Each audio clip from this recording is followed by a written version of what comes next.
Welcome to Exploring A Course in Miracles. I'm Emily Bennington with the Circle of Atonement, here with Circle founder Robert Perry. And today we are talking about the Golden Rule.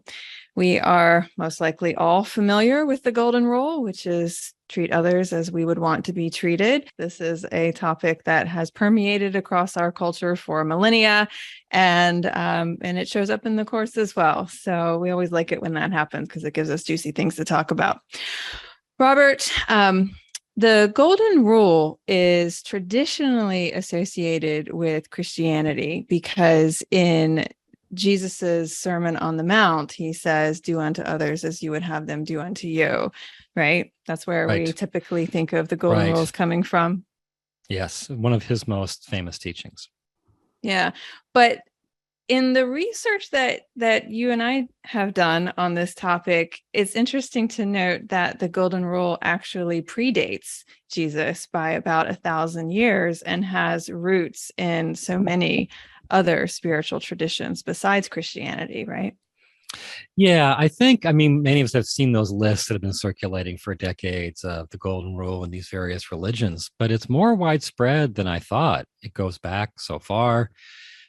You found out something about was it the 1993 Parliament of World Religions? Yeah. So there's an organization called the Parliament of the World's Religions, which has just been around forever and is exactly as the name suggests. It's a gathering of religious leaders from different faiths and traditions across the world.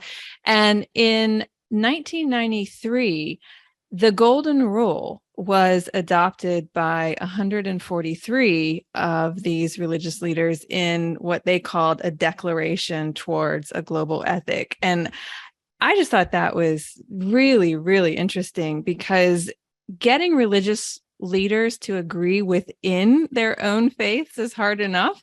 Getting leaders to agree across faith just feels damn near impossible. And so the fact that there was so much consensus around the Golden Rule in particular says so much about how foundational it is for religious institutions and other spiritual paths. Yeah. It really does. Yeah. What a statement. Yeah. So do you want to go into some of the ways the Golden Rule appears in other traditions? Yeah. So in Hinduism, we find this is the sum of duty. Do not do to others what would cause pain if done to you. In Buddhism, we find treat not others in ways that you yourself would find hurtful. In Judaism, this is from Rabbi Hillel, what is hateful to you, do not do to your neighbor. This is the whole Torah. All the rest is commentary. And Jesus said, for this sums up the law and the prophets. The whole Torah, practically. Islam says, not one of you truly believes until you wish for others what you wish for yourself. And there are other, less well-known religions. There were ancient Greek philosophers. There was an ancient Egyptian sacred text. It's just all over the place. It's incredible how often it shows up. I feel pretty naive thinking it was a Christian motto, but to see in all the ways in which it shows up in these other faiths and traditions is really remarkable. It is. Yeah. Yeah. But there is a problem with the Golden Rule. And so let's talk about that. What is historically the problem that we think of when we think of the Golden Rule? Well, this is at least a problem that's easily found on the internet. I remember reading about it first in the 90s from the Jesus Seminar. And it's an obvious problem. Okay, so if I give you what I want myself, what if it's not what you want? Right? So, there's all kinds of people talking about, well, how do we resolve this issue so that the Golden Rule is not just all of us, give people stuff that we want and they don't. But it's not about stuff though, right? I mean, when you think about the Golden Rule, it's I always thought of it as treat others as you want them to treat you. And it's really just about respect. And who doesn't want respect? Yeah, I think that's the answer is just less about the specific thing and more about the essence, the Hmm. spirit of it. But still, you have a lot of discussion out there, it seems, on, well, what do we do with this? I used to tell stories about when your dog gives you, its slimy bone, thinking it's giving you a great gift, Yeah. right? Do you want to tell your Well, story? yeah, I was telling you as we were talking about the golden rule for a Sunday gathering that you did recently on this topic, that a classic example of what we're describing as the problem with the golden rule is my son Christian. When he was about 5 years old, he did one of those Mother's Day questionnaires that are just notoriously hilarious because the kids are asked questions like, um, my younger son was asked, what's your mom's favorite thing to do in the world? And he said, she types. And then he said, like, it's like your mom's second favorite thing to do in the world. She turns on the computer, which says something about the volume and the frequency of my work. But Christian, when asked the question of if you could give your mother anything in the world, what would you give her? And his answer, because he was all of 5 years old, was a golden transformer. And he had seen these golden transformer toys at the toy store, and they're very expensive. And we just didn't feel like he was responsible enough to have one, and we weren't going to pay that much for it. So he, in his own mind, like really, really wanted that. And because he wanted it, he thought I wanted it too. And of course, I have no use for a golden transformer, but he wanted to give me something special, and it's very sweet that he wanted to give me the most special thing, but it's the most special thing to him Right. and not to me. Yeah. Right. Right. And so I think, the obvious solution to this is what you always thought. You want people to treat you with a certain amount of respect, care, consideration, generosity. You want to be forgiven when you make a mistake. You want to be treated as a person in your own right. And, I think the way to properly understand the golden rule is you give all those things to other people. You give them respect and care and consideration and generosity and forgiveness because you treat them as a person in their own right. I think that's what we love. That spirit is what we love in the golden rule.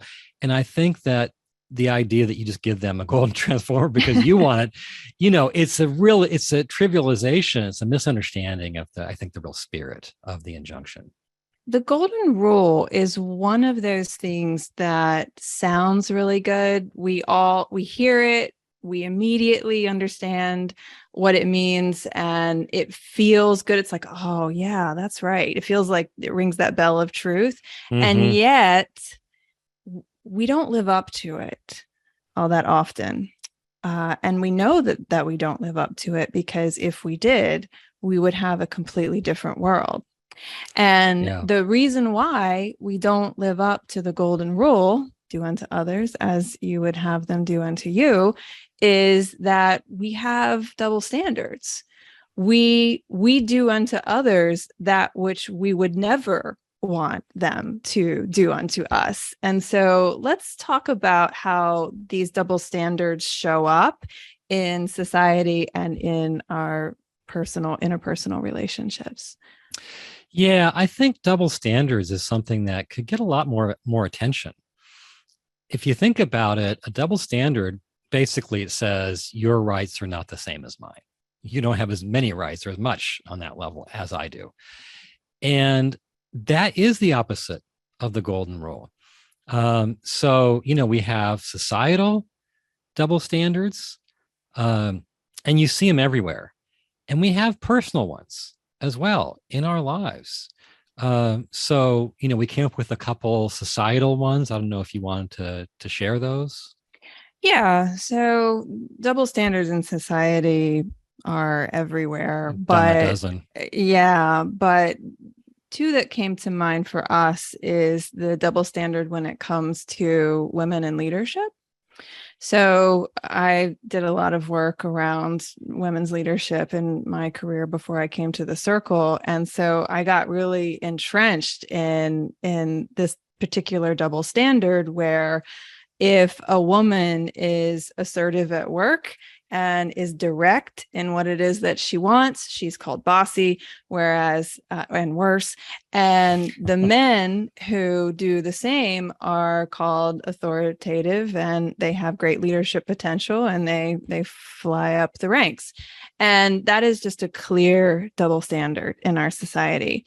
Another double standard that you and I have been talking about recently, we watched this documentary on opioid addiction when we were in bed in July with COVID, watching a lot of documentaries. But this one was particularly fascinating because it walked you through the history of the opioid crisis in America. And when you look at the opioid crisis in contrast to the drug crisis of the 80s, some clear societal double standards emerge. One is in the face of the opioid crisis, which, by the way, the addicts of opioid addiction are between 70 to 90% white. And so the government response was, let's rehabilitate. And when you're talking about the war on drugs of the 80s, where we were talking about crack addiction, which was more historically seen as a Black addiction, the government response was, let's incarcerate. And so that is just a clear double standard. And so when you look at the way in which the government leaders wanted to respond to the opioid crisis versus the crack crisis, it's just night and day. Totally. Yeah. And I mean, there are a million of those double standards out there. And just as glaring as they are on the societal level, they're glaring on the personal level. And we've all probably been in relationships where we may not use the term double standards, but we notice the idea. And I've got a couple examples that I think are prevalent and will be familiar. Here's one. You expect me to listen to your problems for hours, but when I try to bring up mine, you immediately change the subject. Another one. Who hasn't been there? Who hasn't been there? Another one, you expect me to refrain from making the subtlest sideways comment, but you get to let loose with direct, lengthy criticism. Another one is you cannot have any other relationships outside of the primary relationship with your partner, but your partner can have as many as they like. Yeah. Yeah, and these two are a dime a dozen, and relationships run aground on these. It not only splits relationships up, it makes them loveless while they exist. And the reason, I think, is because love is egolessness. It's I identify with you, I treat you as part of me, and the ego is the source of the double standards. It is one big double standard. I've talked about the ego in the past as the mother of all double standards, because the ego basically says, I am what it's all about. I'm the hero here. I'm the main character, right? I am the like the sun, and you just simply orbit around me. You're a planet that just orbits around me. You're like an object that is meant to be used for the sake of me. I'm the subject. And you are basically a means to my end. And all of that, of course, is the opposite of the golden rule, because all of that says I should be treated with love and caring and respect, etc. But you shouldn't. And so I think that all of these double standards, which are the opposite of the golden rule, they come down to the fact that each of us is carrying an ego inside of us. Yeah. And the ego is a wily little thing, isn't it? And it causes all of the problems inside of our own thinking and all of the problems, therefore, in our society as a whole. And so if we think about, okay, what's gone wrong with society? Well, as we're saying, a big part of it is I'm going to treat you in ways that I don't want to be treated. I mean, there's just so much built-in inequality in our society and in our homes, as you're saying.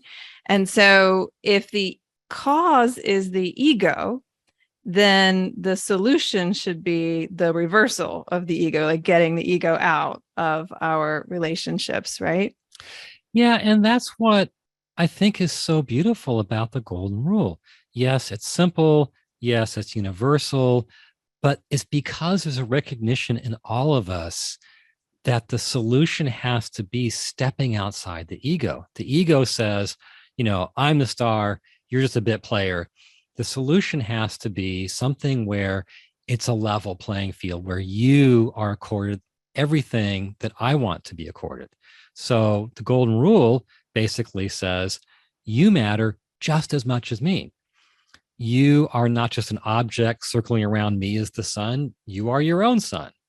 Um, we're both the main characters here. I'm not the star to your bit player. You are not just the means to my end. You are an end in yourself. You are a person in your own right, just as much as me. And I think we all feel like, yes, that is a step outside whatever term we would use. But the Course says the ego, the thing that is messing everything up. Yeah, again, the golden rule is an idea that we all find so inherently beautiful, and yet it's an ideal that we don't tend to live up to. Who among us really says, you know what, I love you so much, or at least I value you so much that I'm going to get myself out of the way so that we can be equal, and I am going to treat you exactly as how I want to be treated in recognition of that equality. It's a high bar. It's a simple idea, but it's a high bar. And even if you can find yourself maybe acting in accordance with it, are you just putting on a front, whereas behind that front, something else is going on? I think there's an old famous Mark Twain saying where it's like there's nothing so satisfying as the failure of a friend, something like that. God, that's awful. Isn't it awful? Yeah. But I think we just find it so hard to like get up to that bar of I'm really going to accord you with all of the love and respect and personhood that I want to be accorded with. Well, one thing that you said that I thought was really interesting is you said if in America, and this is obviously true throughout around the world, but you said in America, if our leaders said, let's all live by the golden rule, then it would just be a fundamental reorganization of society. And go ahead if you want to expand on that. I'm thinking more point. Specifically, like if the sector of society that has the power, that tends to hoard the power, and it, the resources and the power and the money and the rights get sort of sucked up to the top of the pyramid. If as a group they all said, okay, we're going to be done with that. Instead, we are going to make sure that we accord all of you everything that we have wanted. Yeah, the pyramid, it wouldn't be a pyramid anymore. It would be fundamentally reorganized. Right. And so that's the picture I think we all need to be reckoning with, is we say we live by the golden rule, but we don't. Yeah. It's too hard. We don't in society, and we don't in society because we don't in our own homes. And so it's just something to think about, because the golden rule is one of those things. And maybe it's because it shows up so much. It just permeates the whole culture. And so because we think it's beautiful and because we hold it up as an ideal, we think we're doing it, but we're not. And so it's just something to look at within ourselves and in our world. Well, I think we've all been in relationships or seen relationships where it's obvious that somebody is the relationship's based on one person getting treatment, let's say positive treatment, that they absolutely are not going to reciprocate and give to the other person. And that if suddenly the playing field was leveled, that person probably wouldn't find it worth being in the relationship. I mean, I like, I'll just say my father, who's no longer on this earth, his second marriage from a distance looked like it was based on the wife being like the queen and him being sort of he at that time was dealing with alcoholism, sort of the happy go lucky, yes, whatever, I will do all these things in worship of you guy. That was not his sober personality by a long way. And I think when he sobered up, it wasn't worth it to be in the relationship anymore for her. Now, I don't know if that's true. I was like not in marriage. You never know a marriage unless you're in it. Mm-hmm. But we all see relationships where it's so imbalanced, it's so unfair. And if there was this level playing field, somebody would think, what am I doing here? Yeah. And it's funny because so often, I know we need to get into what the course has to say about all of this, but I'm just kind of struck by the lip service we give to the golden rule and how the actions don't really measure up. And I'll give you one example from my own life.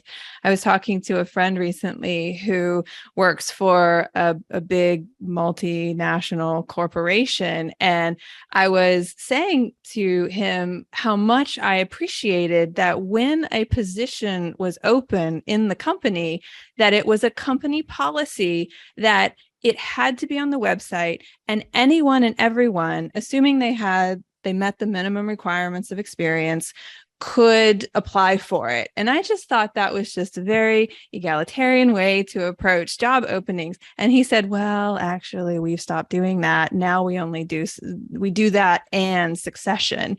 And what succession is that the person who's leaving the position gets to basically name his or her successor. And so the lip service, again, is everybody has a shot, but in reality, they do not. And that is just, an example of the ways in which we purport to hold up these ideals and yet we fall short. So let's get to where the course comes in relation to the golden rule. I mentioned before that the course obviously talks about the golden rule, or we wouldn't be talking about it here in this podcast.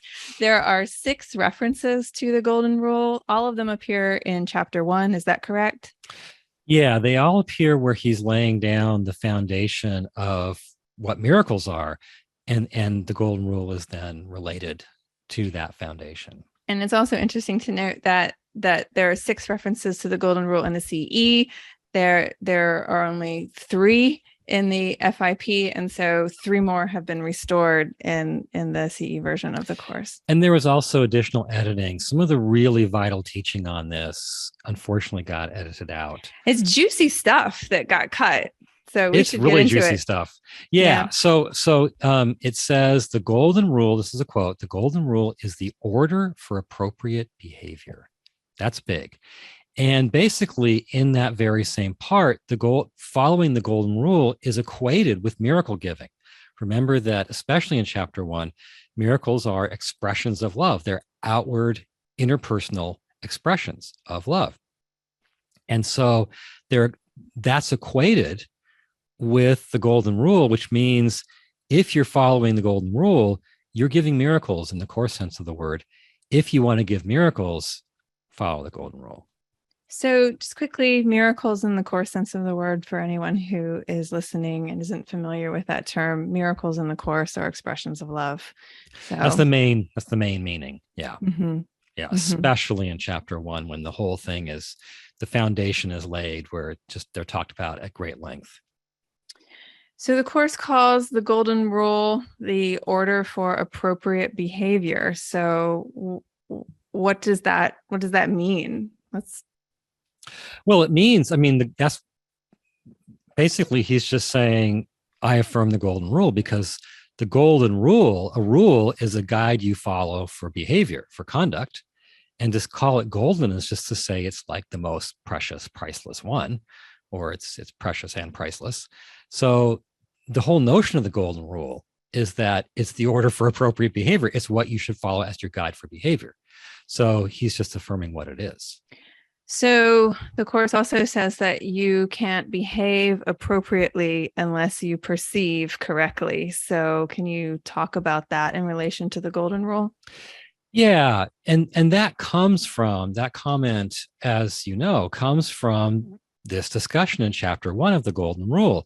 So there's an acknowledgement, this is how you should act, but this is the way to act appropriately, but you can't behave appropriately unless you perceive accurately. And he introduces this whole discussion with this line, which is a weird mix of psychology in the Bible that says, as ye perceive, so will ye behave. It sounds like as you sow, so shall you reap. So if you want to follow the golden rule, you have to have perception that basically reflects it. If you have perception that is itself in the spirit of the golden rule, then that's how you will behave.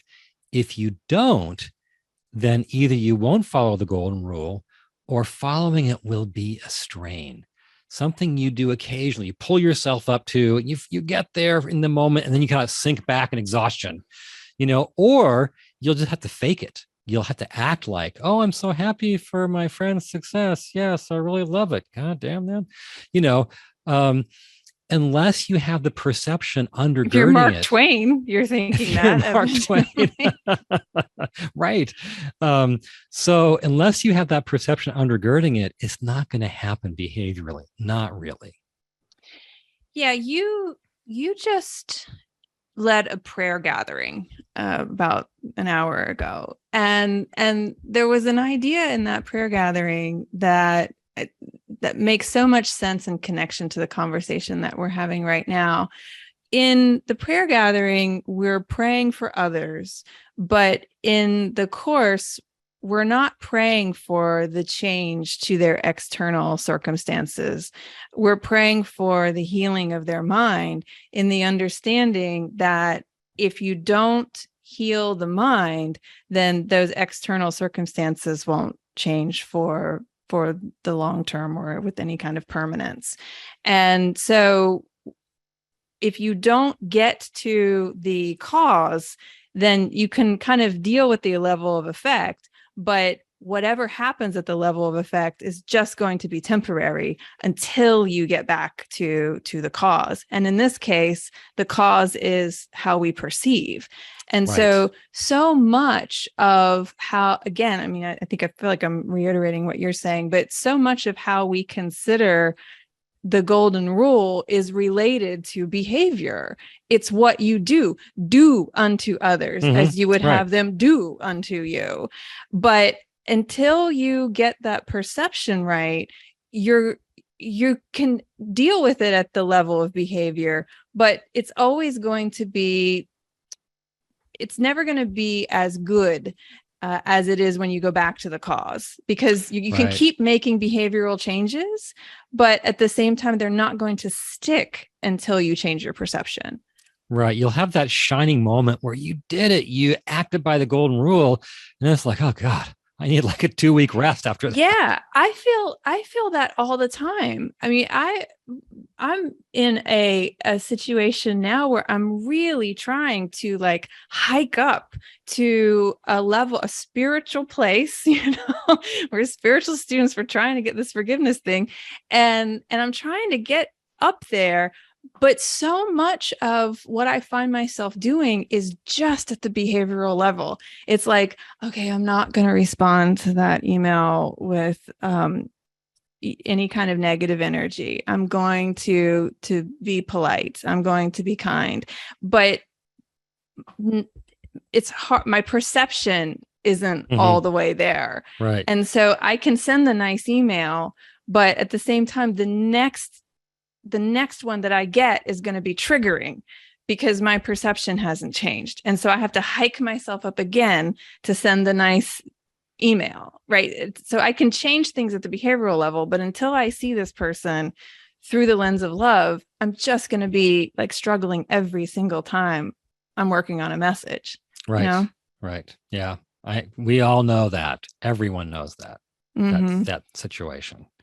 So why is it so hard for us to follow the golden rule? I know like we're touching on it now. It's hard because our perception doesn't shift as easily as we would like. Why is that? Yeah. Well, these discussions in chapter 1 of the text have the most brilliant explanation. And the culprit here, what makes it so hard to follow the golden rule is projection. And this is where projection is introduced. It's introduced in conjunction with the golden rule. And here's the sentence that introduces projection in the course. It says, projection still has this quote unquote hurling connotation because it involves hurling something you do not want and regard as dangerous and frightening to someone else. Now, what's implied there is that you're hurling what you see as the sinfulness in you, the darkness in you. This is talked about in conjunction with Lucifer. He talks about projection in relation to the idea of Lucifer. So it's almost like you're taking the Lucifer in you, which you don't want, and regard as dangerous and frightening. Who wants to have a Lucifer in them? And then to get rid of it, you're hurling it onto someone else. Now, at least, you think you are. So now you look at yourself and you're clean. You have the best of intentions. You're the good guy. And you look at them and, oh no, they are saturated with that sinfulness. They've got, horns and a tail and a pitchfork.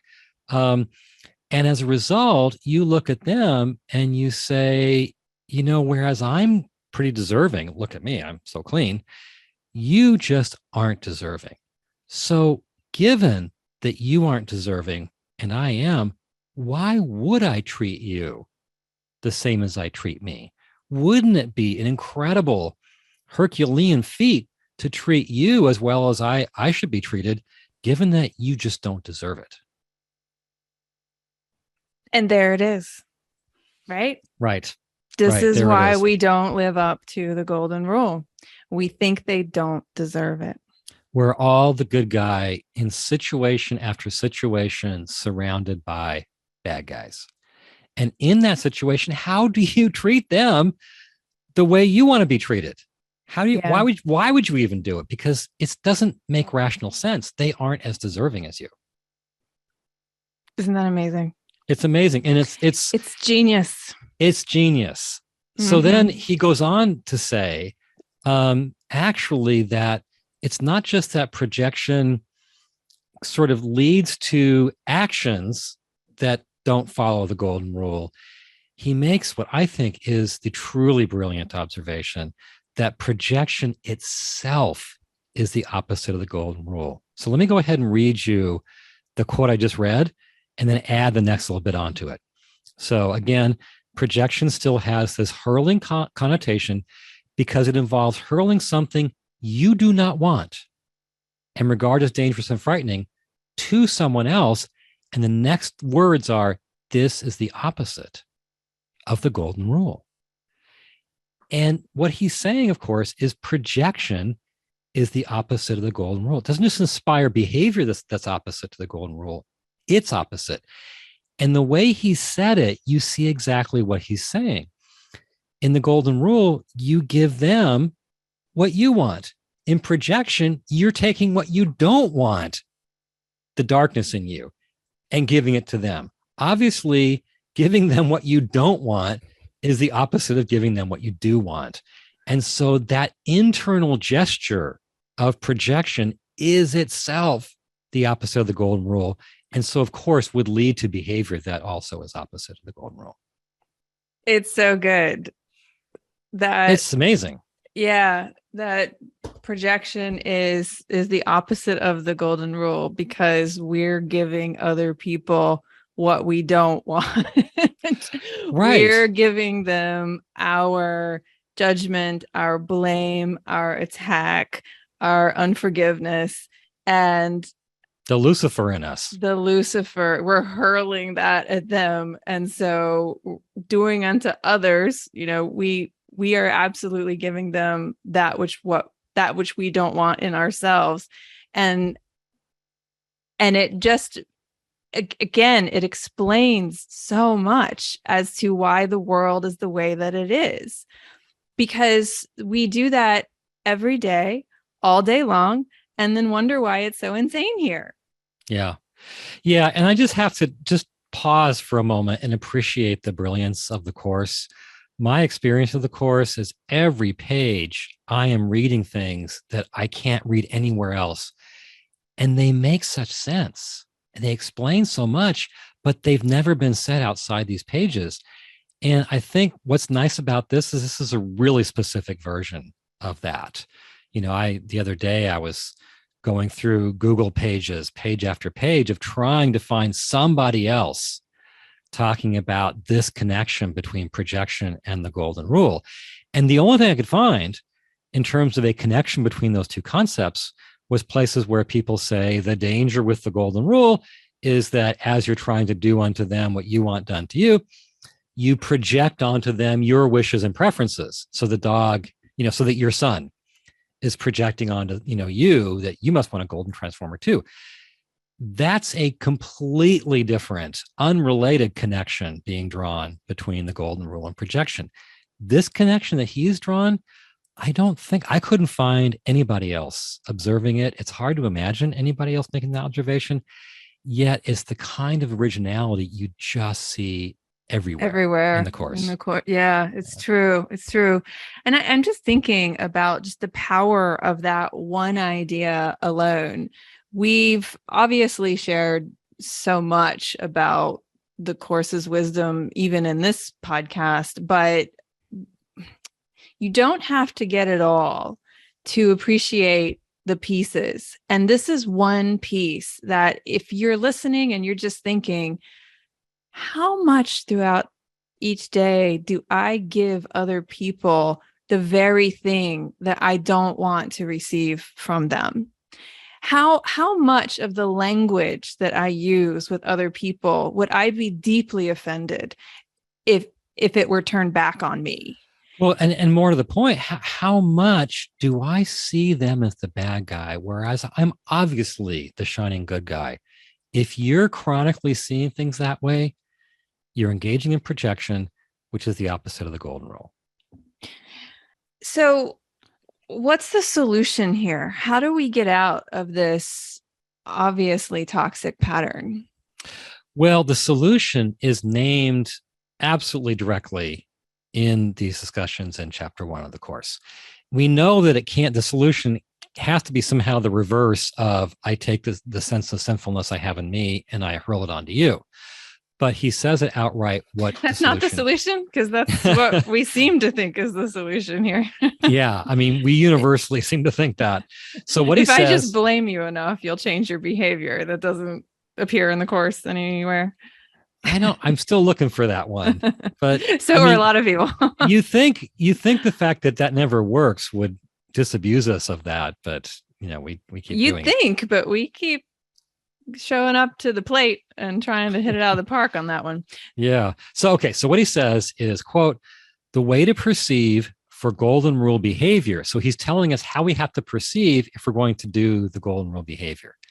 The way to perceive for golden rule behavior is to look out from the perception of your own holiness and perceive the holiness of others. So rather than you project onto them your sense of sinfulness, you realize that underneath, way, way down deep, God created you holy, and that creation is unchangeable. So you perceive your own holiness. It's not about, you're so spiritual in your actions or you always try to be good. It's a gift God gave you at the base of your being. That's nothing to do with your actions. Okay. So having perceived your own holiness, you look out from that to perceive the holiness in others. So now, rather than I'm the good guy because my efforts are so amazing and you're the bad guy, it's I am holy because God created me that way. And I look out from the light within me and I see the holiness in you.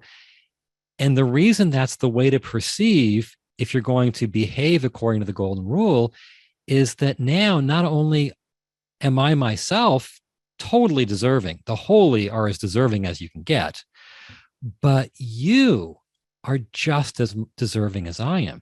You are holy. We all know the holy are totally deserving. What could compromise their deservedness? So I look out and I see an absolutely pure, pristine, worthy, deserving being. How else am I going to treat you now but to give you everything that you deserve and everything that I myself want and I also deserve? Holy is a word that brings up some stuff for people, and in the core sense, I love how you describe it. It's holiness just blesses. And so whenever I think of what it is to look at another person from the holiness in me, to see the holiness in them, what comes to mind is I'm just blessing them. I'm just wanting the best for them. I'm just loving them because God loves them and God created them perfect, just like he created me perfect. And so holiness doesn't have to be this like term that we think we can't aspire to, that feels too lofty to be practical in our lives. And so if you think I can look out from the holiness in me and all I want to do is bless them, then you are living golden rule behavior effortlessly. Well, I think the way I would say it is this: holiness is basically it's extreme purity, right? So this is saying because of the way God created you, you have extreme, even divine purity in you that's never been tarnished. And because of the way God created them, they have divine purity in them that's never been tarnished by anything they've done. And so if I really see myself and them that way, then like you're saying, of course, my behavior is going to be in accordance with the golden rule. No longer are they just this planet orbiting around my sun. They are their own shining sun in their own right. They aren't just a means to my end. They are an end in their own right. They aren't just an object to be used by me. They are their own worthy subject who deserves everything because of that divine purity that has never been tarnished. And that goes back to as ye perceive, so will you behave. If all you're seeing in the other person is the mistakes that they've made, the ways in which they don't deserve you to see them with pure blessing, then you're always going to be operating in that behavioral level. You'll be doing what I was talking about earlier, trying to hike yourself up to the spiritual place, but then you're just going to fall right back down again because you're triggered again, because you're not addressing what's going on at the level of cause, which is your own thinking about who they are. And as long as you're not seeing them from the holiness in you to the holiness in them, you're always going to be running into the same old problems. Right. And then conversely, if you are seeing that way, if you are looking out from the perception of your own holiness and perceiving the holiness of others, you are going to naturally, effortlessly, like you said, behave according to the golden rule. You won't have to think about it. You won't have to remind yourself. You won't have to strain to hike yourself up there. You won't have to constantly watch yourself falling short.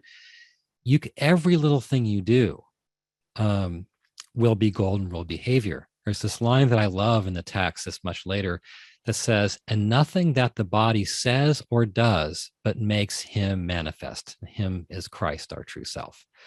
Nothing that the body says or does, but makes him manifest. So every little offhand thing, little remark, unconscious, Freudian slip, you know, hand gestures, facial expressions, things you do when no one's looking. Every little thing you do will, and to use different language, be according to the golden rule, not because you forced yourself, but because your perception is already there, and behavior just automatically follows perception. Yeah, I want to ask, what does this look like in practice? How can we go through each day really embodying the course's idea of the golden rule? But I think we've just kind of described it. Rather than trying to shoehorn your behaviors into all of these ways that we think of as spiritual, we're trying to be loving through gritted teeth. We can address it at the level of cause. We can change our perception, and then golden rule behavior will flow naturally as a result of that. Yeah. Yeah, I think you're right. We have to be, I think there's two parts to it. Be willing to spot and challenge our projection-based stance. And then the second part is be willing to adopt the solution of looking out from the perception of our own holiness to perceive their holiness. But we have to be like, first of all, we think it's the best feeling in the world to say, you know what? I'm the good guy and it's all your fault. And you know what? I'm the one who means well here. And you don't mean well. You have bad intentions. I am the hero and you're the goat. As long as we carry that, we can be sure we have distorted everything by use of projection, and be willing to say, hey, maybe there's another way to look at this, and then choose the other way. Because we wonder why relationships are so contentious, and we don't see the ways in which we show up in relationship thinking that our needs are the only ones that matter. And until we get to a place where we are willing to, I don't want to say put aside our own needs, but prioritize the needs of the other person as much as we prioritize our own, so that we have that level of equality, then we can get somewhere with the golden rule. But until we're willing to do that, we will always have homes and a society that is built on inequality. And it will remain that way, regardless of how much we say the golden rule is a beautiful idea and we try to live by it. Yeah. And unless we challenge projection and replace it with that other, holiness-based perception, we're not going to get there. But the other thing that the other point we want to make is that if we can actually carry this off and not only see the holiness in ourselves and in others, but then watch ourselves behaving naturally in accordance with the golden rule, like how would we feel about ourselves? I think right now, something in our mind makes note of our double standards. We watch ourselves having an easy time treating ourselves well, hard time really stretching for their sake. And there's a bad feeling in the pit of our stomach as we watch our behavior. What's that course line that it's their errors are sins, but yours are, do you know? Oh, yeah. His are sins, but yours are mistakes, like mere mistakes, and not the same as his. His merit punishment, while yours, in fairness, should be overlooked. Isn't that so good? It's like, it just really encapsulates this idea where the other person's errors are sins and yours are just mistakes that in fairness should be overlooked. And something in you notes that. We wouldn't laugh so readily at that line if we hadn't already observed it in us. And that observation carries a painful self-perception with it. I know, it's funny. And at the same time, it causes so much pain and suffering in our world. So, Robert, I know we have to wrap up here, but I feel like this is we've just kind of touched the surface of what really embedding and embodying this idea could do for our lives and for our world. But is there anything else that you want to say on it before we close? Yeah, I think that, I mean, everyone in our culture is seeking to feel good about themselves. We've realized what a basic, core element that is of the human psyche. And what I want to suggest is maybe feeling good about yourself doesn't come from projection. Maybe it comes from ditching projection and then watching yourself effortlessly, unself consciously engage in golden rule behavior, even when no one's watching. Maybe that's the best way to feel good about yourself. What a remarkable idea. And I love what you just said about maybe projection isn't the solution, because what we are trying to achieve with projection is the feeling of purity. We're trying to make the other person guilty so that we can be innocent.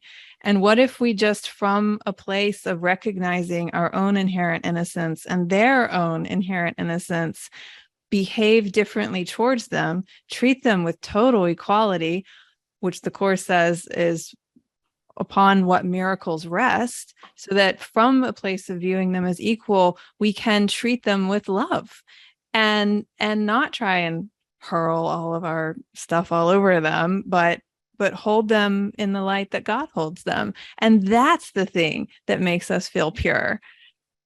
And aren't we tired of the pseudo purity, the dirty purity? Like, we've had enough of that, and I think we're sick of it.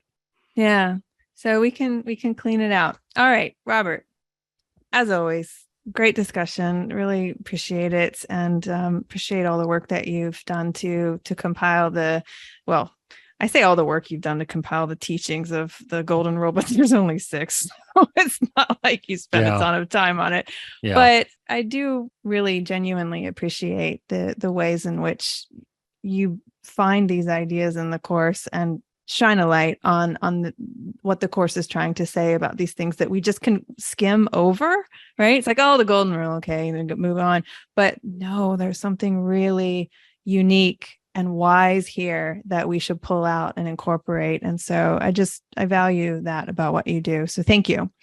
And for anyone who wants to join us for these live podcast recordings, you are welcome to go to circleofa.org/events. Robert and I record our podcast every Tuesday at 11 a.m. Eastern, and it's a free offering from us here at the Circle. So we hope that you'll sign up, and we hope to see you here on a future Tuesday. And if you're joining us live today, thank you so much for being here, and we'll see you next time. Bye for now.